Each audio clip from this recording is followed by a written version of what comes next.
सत्संग इस कलयुग में एक ऐसा सहारा है जो डूबते हुए को नाव मिल जाए उससे भी बढ़िया तरीका है। आम कहा जाता है डूबते हुए को तिनके का सहारा, पर अगर नाव ही मिल जाए तो पूछिए मत। तो उसी तरह इस कलयुग में डूबते हुए जीवों को, तड़फते हुए जीवों को बचाने के लिए, राहत पहुंचाने के लिए राम का नाम एक जहाज है जो उन डूबते हुए, उन तड़फते हुए जीवों का आधार है। और कोई उस नाम का जाप करे, सुमरन करे, फिर तो कहना ही क्या है।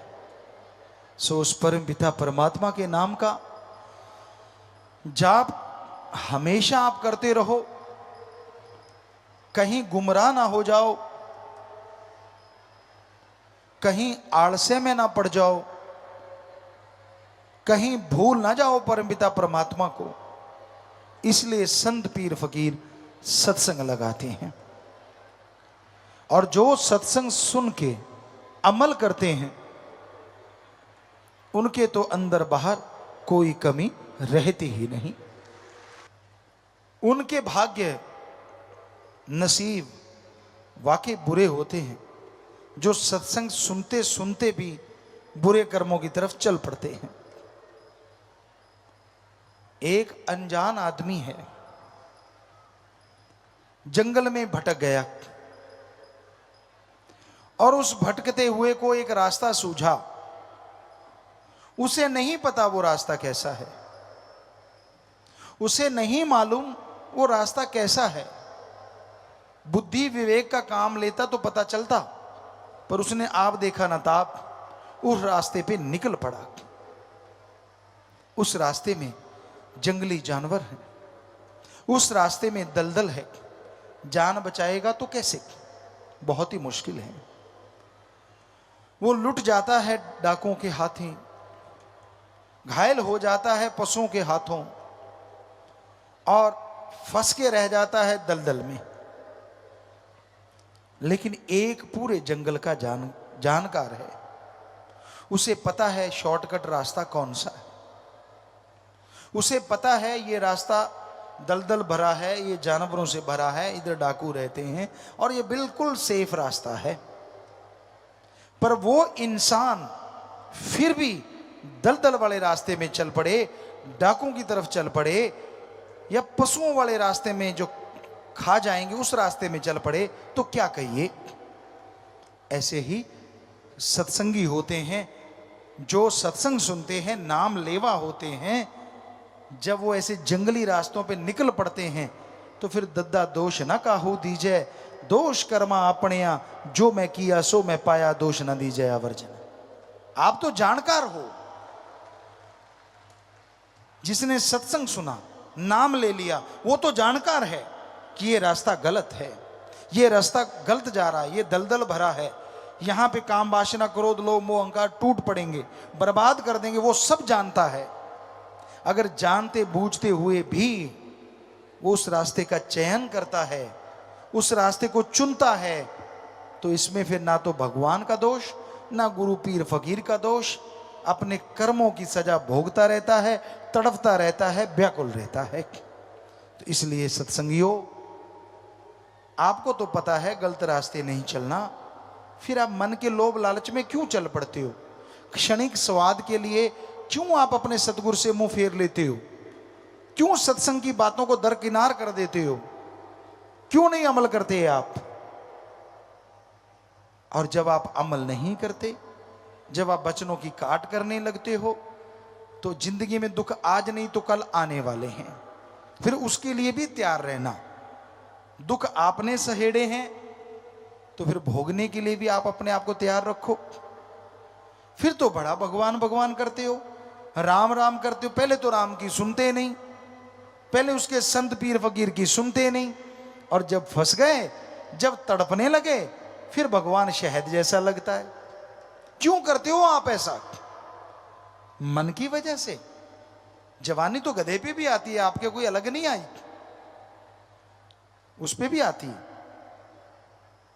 आपकी जवानी कैसी? वो जवानी जो सतगुरु के लेखे लगे, अरे वो जवानी जो समाज के भले कामों के लेखे लगे, अरे वो जवानी जो भक्ति इबादत में पल पल गुजारे, उस जवानी के बराबर दुनिया में तीनों लोकों में कोई नहीं होता। उसकी भक्ति अव्वल दर्जे की मंजूर होती है। या कोई बचपन में लग जाए और आखिर तक निभा दे, उसकी अव्वल दर्जे की होती है। पर यहां तो जब दोहरा मापदंड अपना लेते हैं लोग, अपने सतगुरु को, अपने राम को मूर्ख बनाना उनकी आदत बन जाती है। ये दिखाना कि मैं भक्त भी हूं और काम वो करना जो संत पीर फकीर रोकते हैं। तो फिर दुखों के पहाड़ को बुलाने से कोई रोक नहीं सकेगा। फिर तड़पोगे, फिर रोओगे, तब आप होगे और आपके दुख होंगे, कैसे कोई बचाएगा? गुरु को मानते हो पर गुरु की नहीं मानते, ये खतरनाक है, ये डेंजर है। जब आपको समझी आ गई कि रास्ते दलदल से भरे हैं, जब आपको समझी आ गई कि जंगली जानवर आप पे अटैक करने को तैयार बैठे हैं, तो राम नाम का शॉर्टकट क्यों नहीं अपनाते? क्यों काम वासना क्रोध लोभ मोह अहंकार मन माया को, उन जंगली जानवरों को अपने पे टूटने का मौका देते हो? क्यों?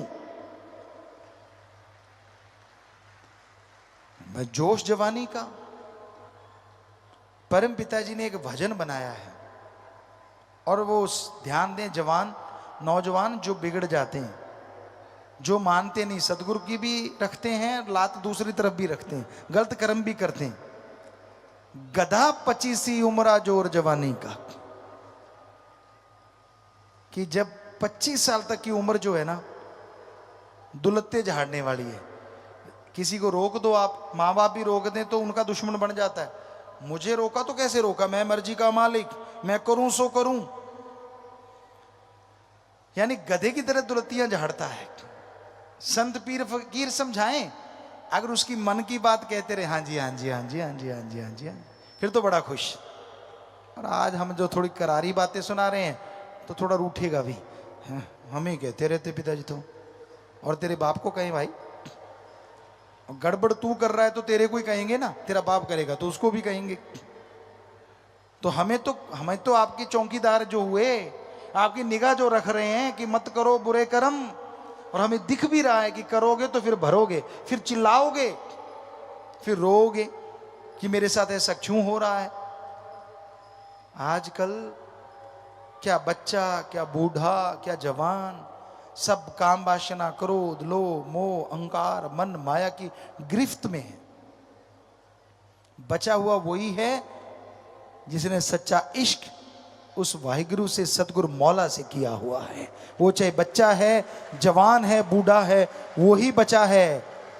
वरना इस कलयुग में मस्ताना जी महाराज के वचन कि यार सतगुरु का आशिक तो कोई कोई है, सब माया के यार हैं।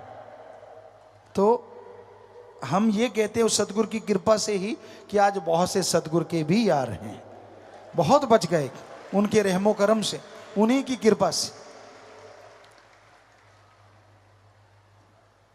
खाने को घी दूध मेवे मिठाइयाँ खनिज लवण विटामिन्स मिले तो कोई गंदगी के ढेर पे चोंच क्यों मारेगा बताइए?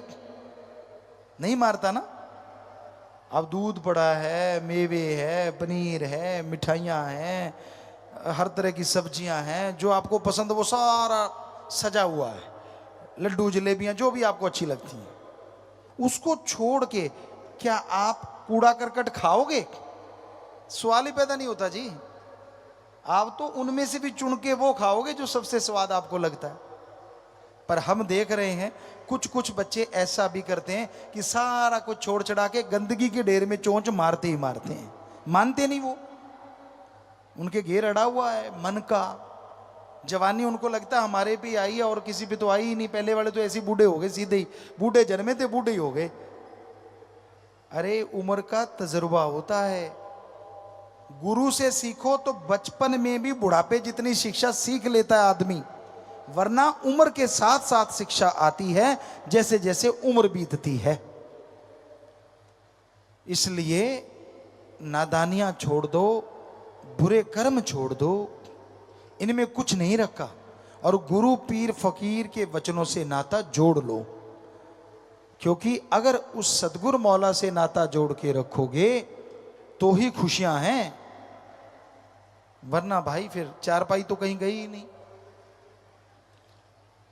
हमारा काम समझाना है, आपको बुरा लगे तो भी कोई बात नहीं, आपको अच्छा लगे तो भी कोई बात नहीं, क्योंकि एक टीचर जो है वो तनख्वाह लेता है, वो पढ़ाता है। कई नहीं भी पढ़ाते, गपशप मार के भी आ जाते हैं, लेकिन अगर टीचर पढ़ाता है तो उसका काम तो हो गया। बच्चे फॉलो कितना करते हैं वो एक अलग बात है। कई टीचर ऐसे होते हैं जो बच्चों से फॉलो करवाते हैं, उनको दर्द लेते हैं, पूरा पेन लेते हैं उनका, पढ़ाया फिर फॉलो करवाया, फिर फॉलो करवाया, फिर अपने तरीके से वो उनकी जांच करते रहते हैं कि कहीं भूल तो नहीं गए। तो वो टीचर सबसे सर्वश्रेष्ठ होते हैं और उनके बच्चे मेरिट लेके उनका नाम रोशन करते हैं। पर वो टीचर कब तक पढ़ाएंगे? जब तक आप 15-20 साल के नहीं होते, 25 साल के नहीं होते। डिग्री की डिप्लोमे ले लिया फिर तो आप पढ़ाने वाले हो गए। पर इस कलयुग में एक टीचर ऐसा भी होता है जो पढ़ाता ही रहता है, और वो होता है सच्चा गुरु। उसके लिए शिष्य बड़ा ही नहीं होता, छोटा ही छोटा, छोटा ही छोटा, छोटा ही छोटा रहता है। हर पल उसकी निगाह रखता है वो, हर पल उसका ध्यान रखता है वो, कदम कदम पे समझाता है उसे, वो समझाता चला जाता है। ना बेटा इसकी ना सुन, ना बेटा उसकी ना सुन, तू अपने जमीर की सुन, तू अपने सतगुरु की सुन। सतगुरु और जमीर की सुनेगा तो तेरी तकदीर बनेगी, दुनिया की सुनेगा तो बनी हुई तकदीर का बेड़ा गर्क हो जाएगा। धन धन सतगुरु तेरा ही आशा। सभी साध संगत जी से निवेदन है कि मेरा चैनल जरूर सब्सक्राइब करें जी। धन धन सतगुरु तेरा ही आसरा।